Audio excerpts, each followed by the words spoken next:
ساری آوازیں دبا دو، سارے بندے مار دو، آپ کی مرضی ہے آقا، جتنے بندے مار دو۔ اب تو اپنے جھوٹ سے نظریں ہٹانے کے لیے ایک ہی رستہ بچا ہے، سارے بندے مار دو۔ یہ رہیں گے تو سوال اٹھتے رہیں گے حشر تک، حشر تک۔ مشورہ ہے میرے جیسے سارے بندے مار دو۔ خاموشی کی یہ لہر آہٹ ہے کسی طوفان کی، اتنی آوازیں اٹھیں گی جتنے بندے مار دو۔ بسم اللہ الرحمن الرحیم۔ السلام علیکم ناظرین، آؤ سوچیں ذرا میں آپ کو خوش آمدید۔ ناظرین، پاکستان میں جو سب سے بڑا آئینی عہدہ ہے، جو سپریم کمانڈر کا عہدہ ہے، صدر مملکت کا عہدہ، اس کے ساتھ جس طرح کا کھلواڑ کیا گیا وہ آپ سب کو معلوم ہے، اور اس پر ہمارے قانونی ماہرین آئینی اور قانونی نکات اس طرح بیان کر رہے ہیں، اس طرح اس پر لڑ رہے ہیں جیسے پچھلے 75 سالوں سے پاکستان آئین اور قانون کے تحت ہی چلایا جا رہا ہو۔ پاکستان جب پچھلے 75 سالوں سے آئین اور قانون کے تحت نہیں چلا تو اب آئینی اور قانونی نکات پر بحث کرنے کا کیا فائدہ؟ آئین تو یہ بھی کہتا ہے کہ اسمبلی تحلیل ہونے کے 90 دن کے اندر اندر الیکشن کروانے چاہیے، لیکن چیف جسٹس آف پاکستان کے فیصلے کو، جو ان کا فیصلہ ہے 14 مئی کو الیکشن کروانے کا، اس فیصلے کو 90 دن سے زائد گزر چکے ہیں، اس پر عمل نہیں کیا گیا، جس میں آئین واضح ہے بالکل۔ اس پر جب عمل نہیں کیا گیا تو اب اس معاملے پر آئینی نکات پر بحث کرنے کا کیا فائدہ؟ پاکستان جب پہلے آئین اور قانون کے مطابق نہیں چلا تو اب آئینی اور قانونی نکات کو کون مد نظر رکھے گا؟ پاکستان جن کے نکات پر پہلے چلتا رہا ہے اب بھی انہی نکات پر چلے گا، اور وہ نکات طاقتور لوگوں کے پاس ہیں۔ جب طاقتور لوگ صدر کو اس قدر بے بس کر سکتے ہیں، جب صدر کے ساتھ اس قدر دھوکہ کر سکتے ہیں، جب صدر کو اس قدر مجبور کر سکتے ہیں، تو پھر ان کے لیے ان ججز کو جو فیصلہ دیں گے، جو آج لاہور ہائی کورٹ میں کالعدم قرار دینے کی درخواست دائر کی گئی ہے، جب صدر کو انہوں نے نہیں بخشا تو یہ لوگ ان ججز کو کیا بخشیں گے؟ جب صدر کچھ نہ کر پائے تو یہ ججز جو پہلے ہی پاکستان میں ناپید کیا ہوا ہے انصاف ہماری عدلیہ نے، تو وہ اب آگے کیا انصاف کر پائیں گی؟ جو عدلیہ ایم پی او کے تحت گرفتاریوں کو کالعدم قرار دیتی ہے اور رہا کرنے کا حکم دیتی ہے، اس کے باوجود رہا نہیں کیا جاتا اور وہ اپنے فیصلوں پر عمل نہیں کروا سکتی، تو اتنے بڑے کیس میں کیا فیصلہ دے پائے گی؟ سپریم کورٹ آف پاکستان جو ابھی تک یہ فیصلہ نہیں کر پائی کہ الیکشن کب ہونے ہیں، کیسے ہونے ہیں، اپنے فیصلے کی توہین ہوتے ہوئے دیکھ چکی ہے، لیکن اس کے باوجود کوئی ایکشن نہیں لے پائی، تو وہ اب اس فیصلے پر کیا ایکشن لے سکتی ہے؟ پاکستان آئینی اور قانونی نکات پر نہیں چل رہا، جن کے نکات پر چل رہا ہے ان کے نکات میں یہ ہے کہ یہ سیکریٹ ایکٹ ترمیمی بل منظور ہونا ہے اور اس کو لاگو کرنا ہے، تو اب پاکستان میں کسی میں ہمت نہیں ہوگی، نہ کسی جج میں، نہ کسی اور ادارے میں، کہ وہ اس کو کالعدم قرار دے سکے۔ اگر اس کو کالعدم ہی قرار دینا تھا تو خصوصی عدالت نے ابھی یہ قانون، کل صدر مملکت نے ٹویٹ کر کے بتا دیا کہ میں نے اس پر دستخط نہیں کیے، اس کے باوجود خصوصی عدالت اسلام آباد میں بنا دی جاتی ہے، اور وہ خصوصی عدالت شاہ محمود قریشی صاحب کو 4 روزہ جسمانی ریمانڈ پر بھی بھیج دیتی ہے۔ اس قدر سسٹم کو یرغمال بنایا ہوا ہے ہمارے طاقتور لوگوں نے، اور جب کوئی بولے گا تو وہ یا تو غائب ہو جائے گا، یا اٹھا لیا جائے گا، یا جھوٹے کیسز میں پھنسا کر اس کو جیل کے پیچھے بھیج دیا جائے گا۔ اس قدر بے بس کر دیا گیا ہے ہمارے سسٹم کو، چاہے وہ ہمارا عدالتی سسٹم ہو، چاہے وہ قانونی سسٹم ہو، چاہے وہ آئینی سسٹم ہو۔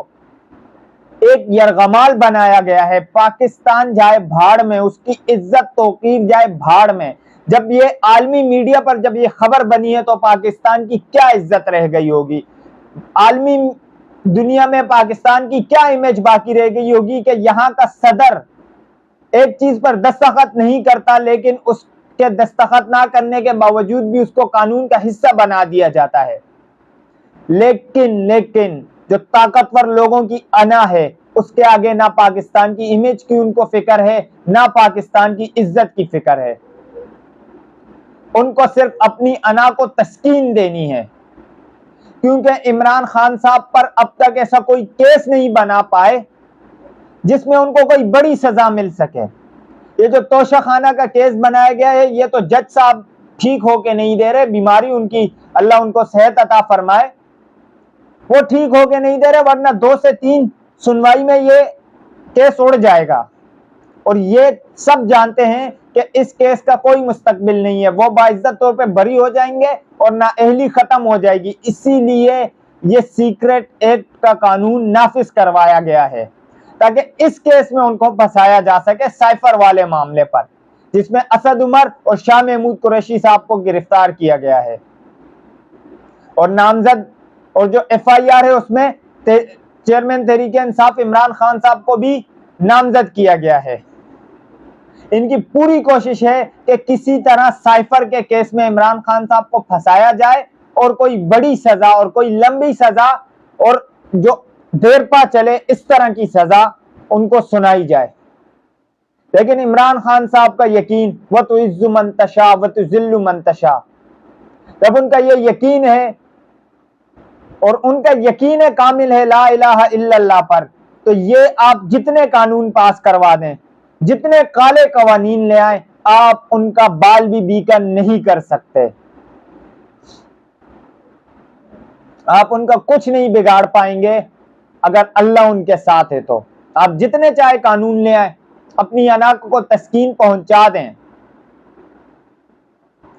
دوسری جانب ڈاکٹر یاسمین راشد، عمر سرفراز چیمہ اور میاں محمود الرشید صاحب کو آج عدالت میں پیش کیا گیا۔ عمر سرفراز چیمہ کی حالت تو اس قدر تشویشناک کر دی گئی ہے کہ ان کو ویل چیئر پر لایا گیا، ان کی داڑھی بڑھی ہوئی تھی، اور یاسمین راشد اس عمر میں اس قسم کی اذیتیں برداشت کر رہی ہیں۔ یہ بہادر ہیں ہمارے قوم کے، اور جو دوسرے بہادر ہیں وہ اس قدر بہادر ہیں کہ عورتوں پر اپنی مردانگی دکھا رہے ہیں۔ ڈاکٹر یاسمین راشد کو قید میں رکھا ہوا ہے، صنم جاوید کو، طیبہ راجہ کو، اور اس طرح کی سینکڑوں خواتین کو، اور ایمان مزاری تک کو گرفتار کر لیا گیا۔ یہ جمہوریت ہے جہاں بولنے کی آزادی ہے، فریڈم آف ایکسپریشن، بولنے کی اس قدر آزادی ہے کہ آپ بولو، لیکن پھر ذمہ داری آپ کی ہے جو انجام ہوگا۔ عمران ریاض خان صاحب کو غائب کیے ہوئے 100 دن سے زائد ہو گئے، ان کی فیملی والے عدالتوں سے التجا کر رہے ہیں، لیکن ہماری عدلیہ نے وہ کیس غیر معینہ مدت تک کے لیے ملتوی کر دیا ہے۔ ارشد شریف صاحب کا کیس کئی مہینے ہو گئے ہیں لیکن اب تک وہ کیس آگے ہی نہیں بڑھ کے دے رہا۔ ہمارے چیف جسٹس صاحب جو ڈٹ کے کھڑے ہیں، وہ ریٹائر ہونے والے ہیں، لیکن ایک کوئی ایسا کیس جس میں انہوں نے سوائے عمران خان صاحب کے جو انہوں نے فیصلہ کیا تھا اسمبلی ڈیزولو کرنے کا 9 اپریل کا، سوائے اس کے اپنے پورے کیریئر میں ان کا کوئی ایسا فیصلہ ہی نہیں ہے کہ جس پر ہم کہہ سکیں کہ وہ ڈٹ کے کھڑے ہیں۔ صرف پاکستانی عوام کا پیسہ کھایا ہے ان لوگوں نے بھی، صرف اپنی ریٹائرمنٹ تک یہاں رہنا چاہتے ہیں تاکہ ایک بھاری بھرکم پنشن ان کی لگی رہے، مراعات ملتی رہے ریٹائرمنٹ کے بعد بھی۔ جب آپ فیصلے نہیں کر پا رہے، جب آپ سسٹم کے آگے اتنے بے بس ہو چکے ہو، چیف جسٹس آف پاکستان کوئی چھوٹا عہدہ تو نہیں ہے، آپ کے سیشن عدالت کا جج ایک فیصلہ دیتا ہے اور اس پر 15 منٹ کے اندر عمل ہو جاتا ہے، لیکن آپ چیف جسٹس ہو کر بھی ایک فیصلہ دیتے ہیں، اس پر 4 مہینے گزرنے والے ہیں لیکن اس پر عمل نہیں ہوتا، لیکن آپ کی جانب سے کوئی ایکشن بھی نہیں لیا جاتا، تو آپ کیوں بیٹھے ہیں اس عہدے پر؟ جب آپ انصاف نہیں دے سکتے اور اب لوگ کہیں گے کہ کیس چل رہا ہے انصاف ہو جائے گا. انصاف میں تاخیر بھی ناانصافی کے زمرے میں آتی ہے. وہاں تو آپ نے 9 اپریل کی رات کو پورا شیڈیول دے دیا تھا, پوری ٹائمنگ دے دی تھی کہ ووٹنگ کب ہوگی, کب ووٹ آف نو کانفیڈنس پہ ووٹنگ ہوگی, اور اس کے بعد کب وزیر اعظم سلیکٹ ہوگا نیا. اور اب اپنے فیصلے کو 4 ماہ گزرنے کے باوجود آپ کی طرف سے کوئی ایکشن نہیں لیا گیا. نیب ترمیمی آرڈر کو فائل کیے ہوئے بھی سال ہونے کو ہے, لیکن اس پر بھی آپ اب ریمارکس دے رہے ہیں کہ ریٹائرمنٹ سے پہلے اس کا فیصلہ کرنا ہے. تو پہلے کیجئے نا, اس دن فیصلہ کرنا ہے, لیکن پھر 28 تاریخ تک ملتوی کر دی. عوام کو آپ نے کیا بیوقوف سمجھا ہوا ہے؟ چند دبنگ ریمارکس دے دیتے ہیں اور عوام کہتی ہے واہ واہ چیف جسٹس کے دبنگ ریمارکس. ریمارکس دبنگ نہیں, فیصلے دبنگ, اور اس پر عمل درآمد دبنگ انداز سے کروائیے, تب مانے کہ آپ چیف جسٹس آف پاکستان ہیں, آپ نے اپنے عہدے کا حق ادا کیا ہے. آپ سے اچھا آپ کا سیشن جج ہمایوں دلاور تھا, جس نے اپنے فیصلے پہ عمل تو کروا دیا, بھلے جس طریقے سے بھی کروایا عمل کروا دیا. آپ کے پاس اتنا بھی اختیار نہیں ہے کہ آپ اپنے فیصلوں پر عمل کروا سکیں. تو آئینی اور قانونی نکات پر لڑنے کے بجائے یہ جو سیکریٹ ایکٹ ہے, اب اس میں جو گرفتار ہوگا اس کو اس سے کیسے نکالا جائے اس پر مشورہ کیجئے. اور صدر صاحب کو بھی معذرت مانگنے کی ضرورت نہیں ہے, ایکشن دکھانے کی ضرورت ہے. اس ٹائم آپ سپریم کمانڈر ہیں, آپ ایک ٹویٹ کے ذریعے معذرت مانگ کر آپ کی جان نہیں چھوٹ سکتی. آپ ایکشن لیجئے, آپ سپریم کورٹ کو حکم دیجئے اس پر فیصلہ کرنے کا, آپ اس قانون کو کسی طرح کالعدم قرار دے دیجئے. آپ سپریم کمانڈر ہیں, اپنے عہدے سے وفا کیجئے. اب تک کے لیے اتنی, اپنا خیال رکھیے گا اور چینل کو ضرور سبسکرائب کیجئے گا. اللہ